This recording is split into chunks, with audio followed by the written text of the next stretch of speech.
Vamos lá, e você segue conosco com Rede Verdade.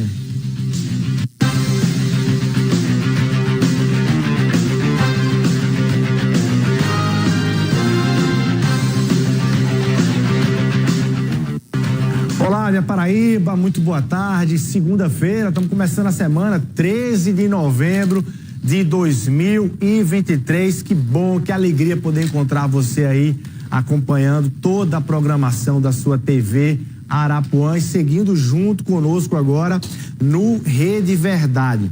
Olha só, na semana passada a gente falou e anunciou e divulgou que esta semana a João Pessoa iria sediar o 2º Congresso de Direito de Família e Sucessões, né? E hoje, no programa de hoje, eu tenho um prazer de estar aqui comigo as principais palestrantes, as principais estrelas que estarão aí nesse congresso aqui de Direito de Família e de Sucessões. Quero cumprimentá-las então, primeiro delas a presidente nacional da Associação de Direito de Família e Sucessões, doutora Regina Beatriz, que está aqui conosco, ela que é uma, enfim, das juristas mais consideradas e conceituadas no país, na área, tem um escritório, né, em São Paulo, aí, extremamente demandado aqui no país, está aqui conosco, vai conversar com a gente também.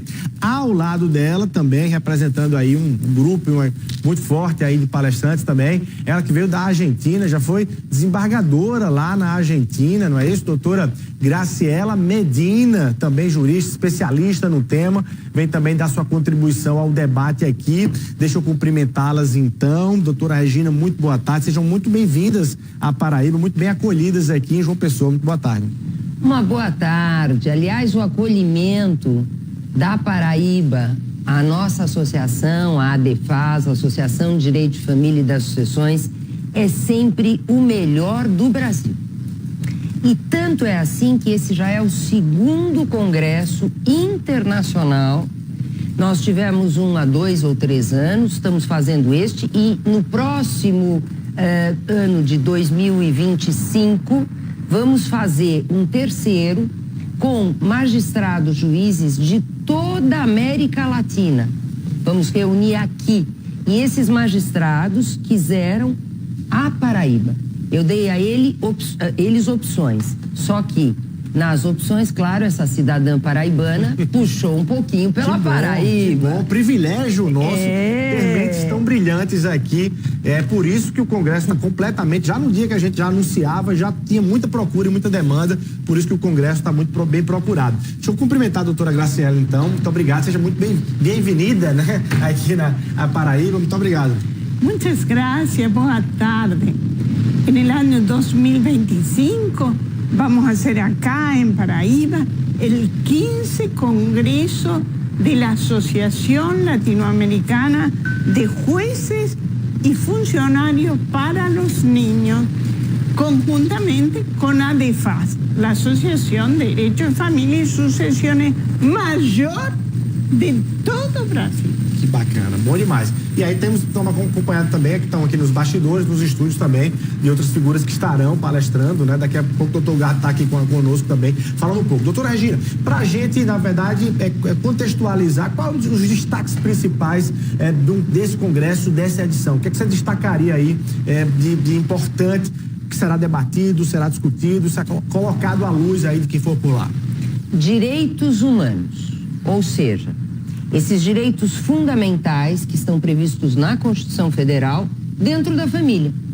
Vida, nós vamos falar de feminicídio com a doutora Jaqueline Demétrio, que veio do Maranhão especialmente para tratar desse tema. Os filhos, as vítimas maiores do feminicídio, qual a proteção que pode ser dada para essas crianças que ficam muitas vezes até órfãs, porque a mulher é vítima do homicídio, e o marido muitas vezes até se suicida, né? Ficam órfãos. Nós vamos tratar de união estável, essa relação de fato, que é tão perigosa no nosso país por causa de uma lei muito aberta, que confunde namoro com união estável. Como proteger as pessoas para que não sejam confundidas com companheiros, namorados não sejam confundidos com companheiros e possam aí ter a proteção dos dois. Nós vamos ter o Luiz Meneghel, que é tabelião de notas, tratando desse tema. Nós vamos falar de casamento, nós vamos falar de separação e de divórcio, decisões recentes da Suprema Corte e do Supremo Tribunal Federal que mudaram muito o sistema de dissolução conjugal no nosso país, agora na semana passada, né? Nós vamos tratar de direito das sucessões, herança, com o Dr. Carlos Alberto Garbi, que veio de São Paulo, e especialmente também para falar dessa reforma do Código Civil de que a ADEFAS participa. A ADEFAS já fez um projeto, já apresentou por convite do senador Pacheco, Senado Federal, um projeto para poder trazer novas luzes para o direito de família e para o direito das sucessões. E sempre a ADEFAS trabalhando em proteção da pessoa. E também um tema importantíssimo, que é a pessoa idosa, a pessoa com mais de 60 anos. Nós temos na ADEFAS trabalhos, inclusive em forma de livro, né? Um deles é o Tratado de Proteção à Pessoa Idosa. E, dentro disso, temas que estão na Suprema Corte, por exemplo, terminar com o regime da separação de bens para quem se casa com mais de 70 anos. Esta pessoa, se o Supremo Tribunal Federal resolver dar livre opção de escolha de regime, pode casar em comunhão universal num dia. No dia seguinte, este homem ou esta mulher com mais de 70 anos ter que dividir todo o patrimônio com o outro. E onde é que fica essa proteção a esse vulnerável? Porque a pessoa idosa é vulnerável, relativamente vulnerável, mas é vulnerável e precisa de proteção. Por isso que a lei estabelece, e aqui bem estabelece no nosso país, esse regime para quem se casa com mais de 70 anos. Vai ser outro debate, né?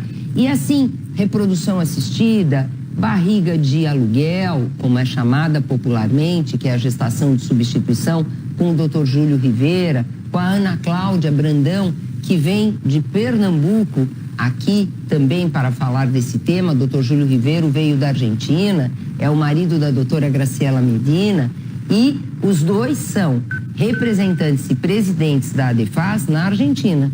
Então, nós estamos aqui efetivamente com, digamos, os melhores juristas, não é? Dentre outros tantos que nós temos na ADEFAS, e as inscrições continuam abertas no site da ADEFAS, embora nós já tenhamos 570 inscritos. Falta pouco para fechar. Pouquinho. Inscrições gratuitas, uma ação solidária, graças ao trabalho precioso do nosso presidente aqui na seção da Paraíba, o doutor Ronaldo Queiroga, que determinou que não haja nenhum pagamento a não ser 1 quilo de alimento. Seja um leite em pó, seja um saco de feijão, um saco de arroz, enfim, uns pacotes de biscoito, algo que possa ajudar solidariamente, e é a Associação das Mulheres dos Magistrados da Paraíba que vai fazer essa distribuição desses alimentos que vão ser arrecadados nesse evento. Olha, são muitos os temas, extremamente variados, e vocês estavam ali no rádio conosco. Para cada tema desse, vocês registraram histórias inusitadas, impressionantes, casos da vida real inusitados, que me parece que geram para o Brasil ou para outros países do mundo, mas sobretudo no debate aqui no Brasil, uma necessidade de atualização do nosso arcabouço legal. É isso? Na nossa legislação, é isso? É isso, exatamente. Eu já vou passar aqui a palavra para a nossa querida presidente na Argentina, a doutora Graciela Medina, mas nós temos hoje em dia 2 problemas.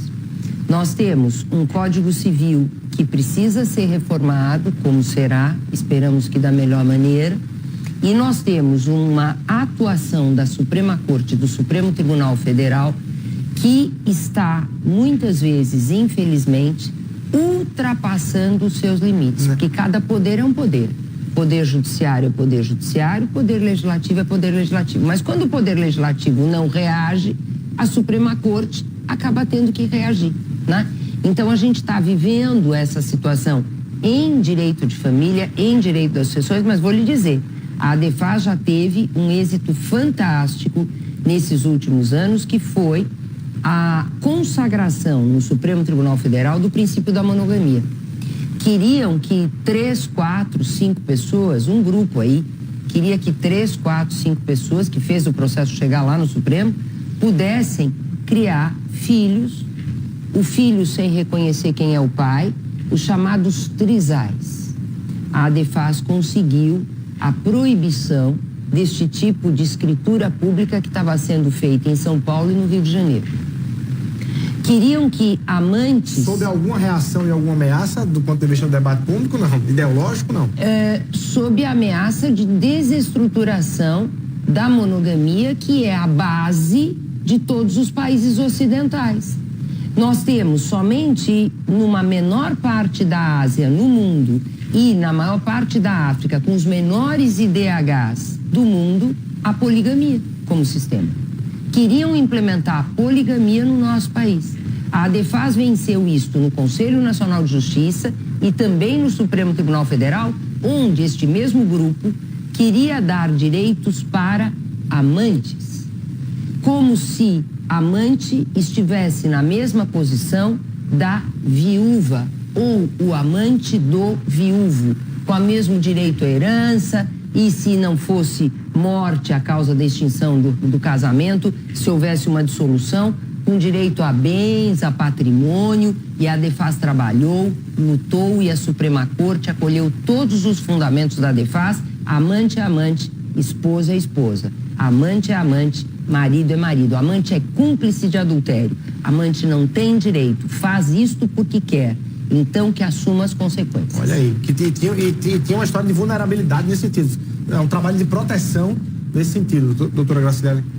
Sí, lo primero en esta cuestión es determinar qué es la familia, qué familia queremos y qué familia quiere proteger o debe proteger el Estado. Familia es toda unión afectiva. La familia antes era la familia indisoluble, la familia heterosexual y la familia monogámica.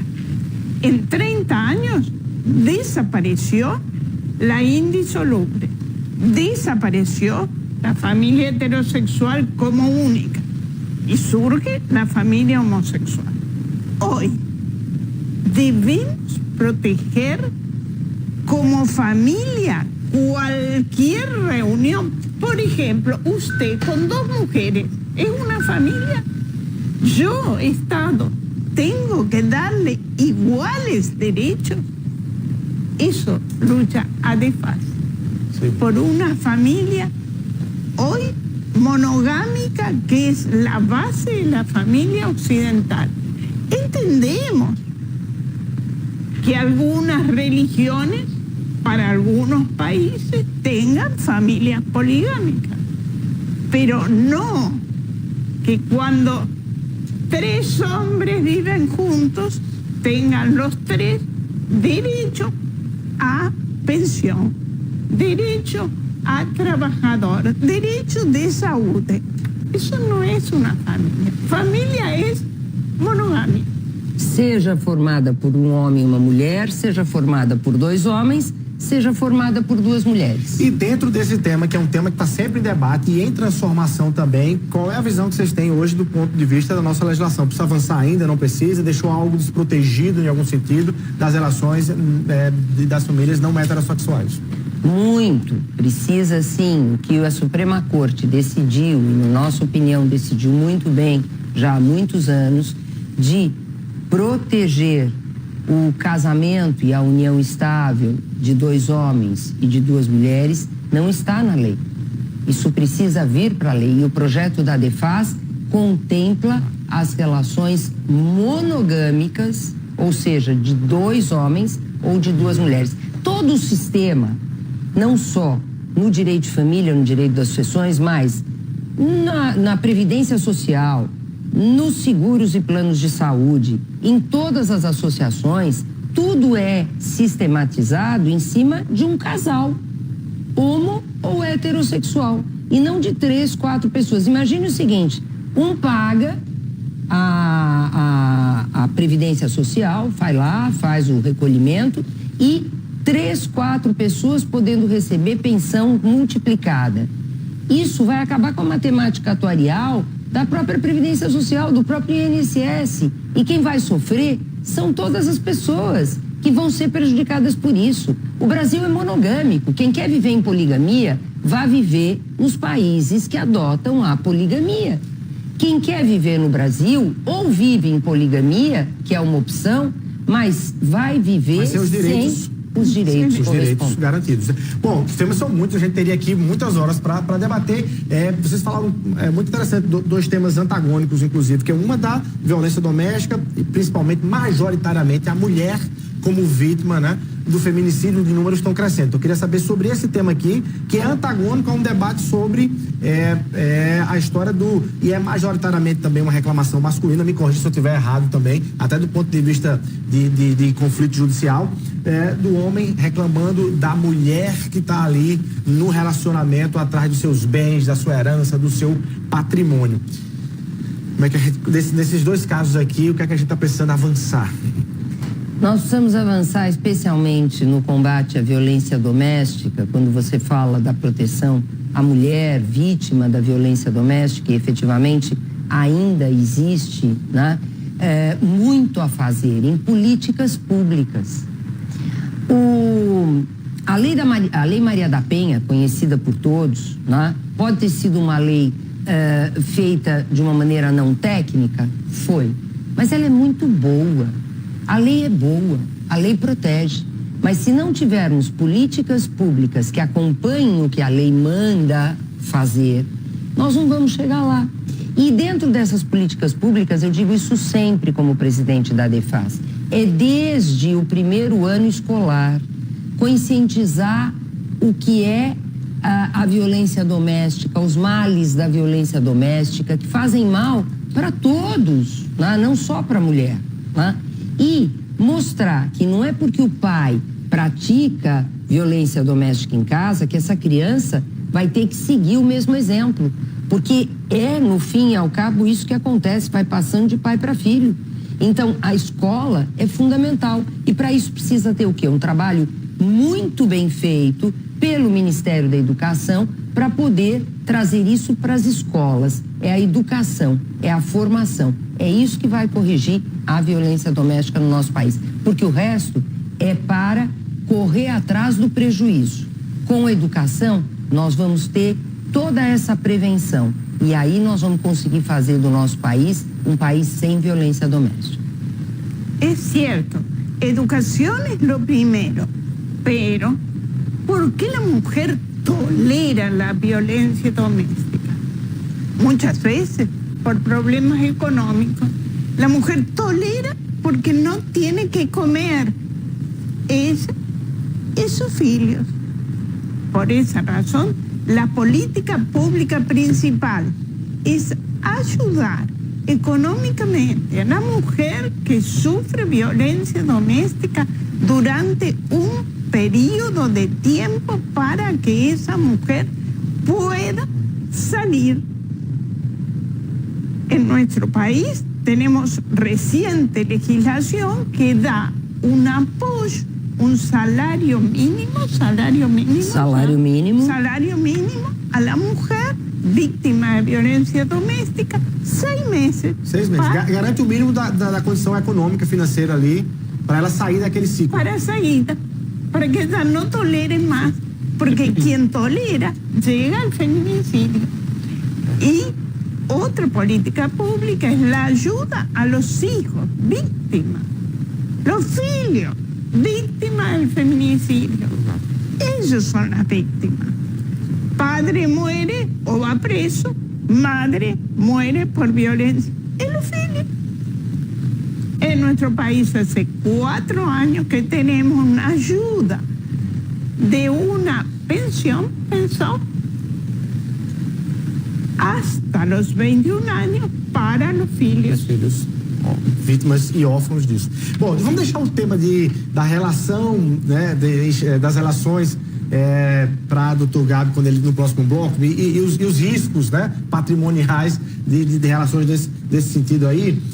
Mas para fechar esse bloco, trazer aqui um tema que está bem atual aqui em João Pessoa. Acho que o Brasil também debateu, vou colocá-las como provocação e aproveitar a presença de vocês aqui.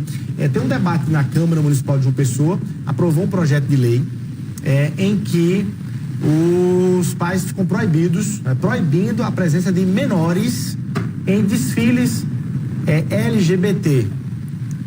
Certo? Então a lei está dizendo isso, vai para a sanção do prefeito, mas está dizendo que menores não podem estar presentes. E entrou aquele debate. Quem tem esse direito de fato são os pais que têm o direito de, com suas crianças, dizer para onde eles vão ou para onde eles não vão, o que é que eles devem fazer ou não devem fazer, ou tem uma leitura de que o Estado precisa aí fazer alguns debates de alguma interferência nessas relações e nessa criação. Olha só.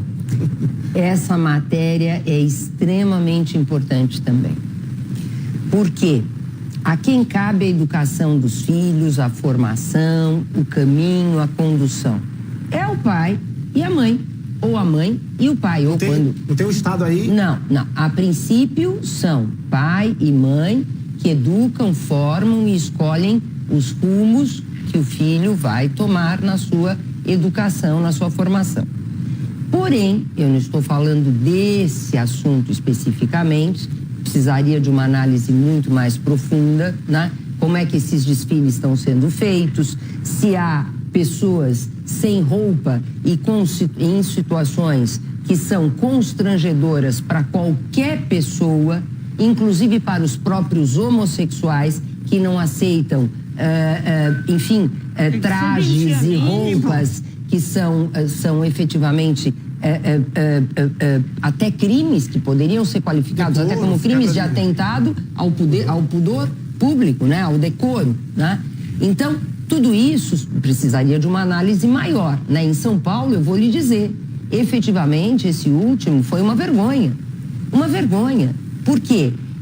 Estivemos e vimos, e também vimos na Argentina, um movimento agora, há 15 dias, em que apareciam com quase que sem roupa, né, desfilando na rua. Isso não pode ser bom para a criança. Fossem héteros, fossem homossexuais, não podem aparecer assim. Inclusive deveriam se conscientizar. Isso não é bom para ninguém.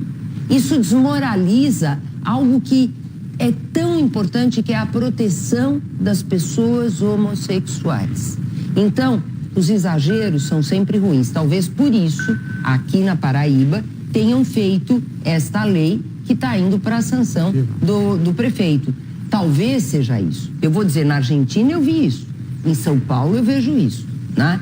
E se for isto, eu acho que efetivamente a Câmara está certa e vai ter que fazer acontecer o quê? Continuem com os movimentos, continuem defendendo os seus direitos, os homossexuais, mas façam isso com respeito a si próprios e aos outros. Aí, vamos rapidinho para o intervalo comercial. Nosso tempo está bem estourado aqui, doutora Graciela. Obrigado pela sua presença, viu? E boa sorte aí na palestra aí. Vamos rapidinho para o intervalo comercial, um minutinho só, e a gente volta aqui para fechar nosso bate-papo, e a gente fala rapidinho sobre herança, né? Sobre essa questão de sucessão também e dessas relações aí, quais são os riscos patrimoniais em relação a isso. Um minutinho só e a gente volta aqui no Rede Verdade.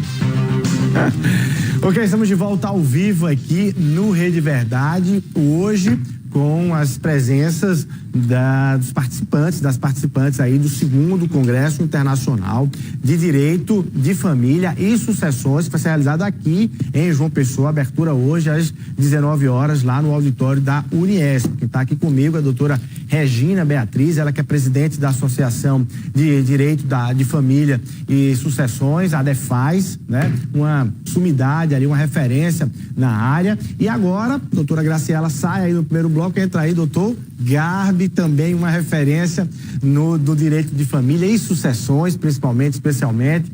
E a gente, foi muito interessante a entrevista que vocês estavam dando agora no rádio, porque vocês assustaram muita gente. Eu recebi já umas mensagens aqui pela vulnerabilidade da legislação brasileira em relação à proteção, né, patrimonial das relações. Doutor Garbi, por favor, muito boa tarde, obrigado pela sua presença, seja bem-vindo também aqui na Paraíba. É isso mesmo, temos muito que avançar para que todo mundo fique no seu quadrado, enfim, sem avançar o quintal do outro. Boa tarde.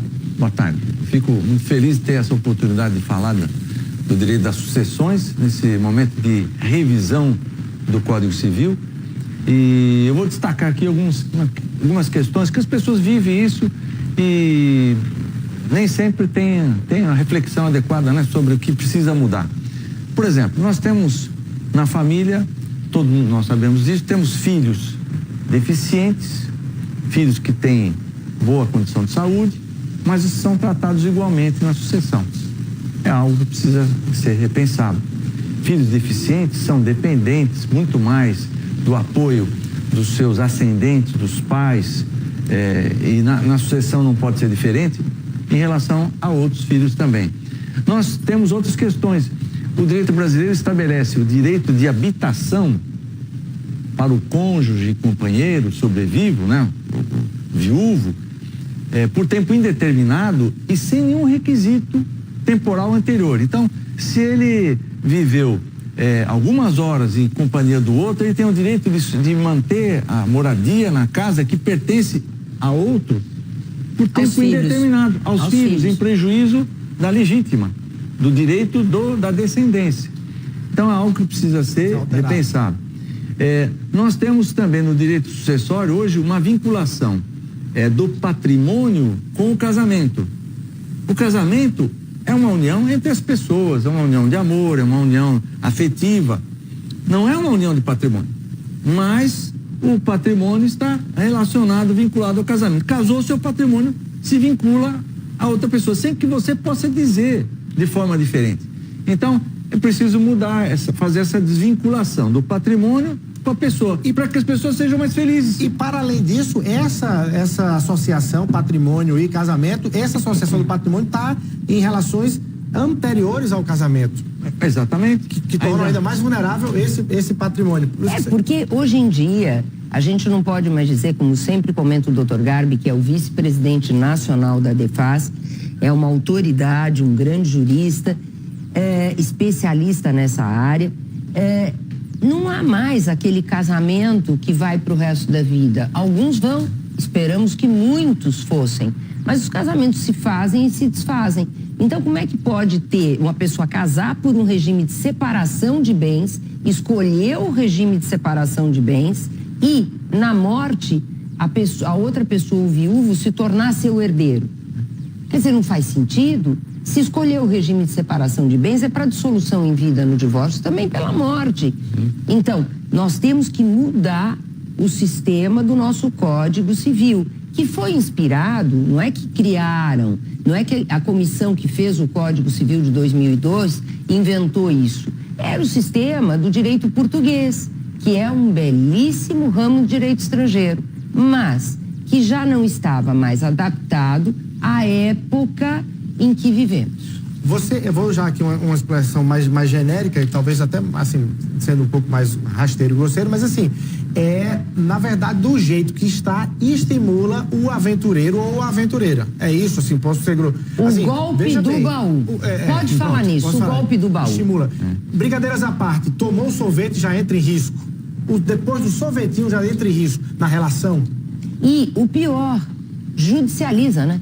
Hoje em dia se fala, vamos ter menos processos, os juízes não dão conta dos processos, e não dão mesmo, porque o volume é imenso. Tudo isso que está hoje na lei sobre união estável acaba judicializando, né? Então, união estável tem requisitos muito abertos, não exige nem convivência sob o mesmo teto, a mesma casa, não exige prazo mínimo de duração, confunde-se com namoro, e as pessoas começam a ficar até preocupadas em ter uma relação afetiva com outra pessoa. E isso vai criar o quê? O que eu chamo do celibato sentimental. As pessoas vão começar a segurar os seus afetos para não ter problema patrimonial depois, se não mudar o Código Civil. A reforma do Código Civil, o projeto da DEFAS, estabelece prazo mínimo de duração, vida sob o mesmo teto, ou seja, na mesma casa, como requisitos obrigatórios da união estável, e coloca efetivamente segurança jurídica para as pessoas. Porque o que o direito faz? O direito dá segurança jurídica. A lei da união estável, o que faz no Brasil, que é uma lei de 96, de um jurista que elaborou esse projeto para o Congresso, que era um poeta, né? Ele achava que bastava dizer uma relação afetiva, duradoura sem prazo, não precisaria viver sob o mesmo teto. Isso é poesia, né? Então, a ADEFAS está agora trazendo uma reforma também nessa parte do direito de família. Bom demais. Temas fantásticos, então, vocês trazem. Doutor Garro, obrigado pela sua presença aqui no Rede Verdade em João Pessoa. Eu agradeço.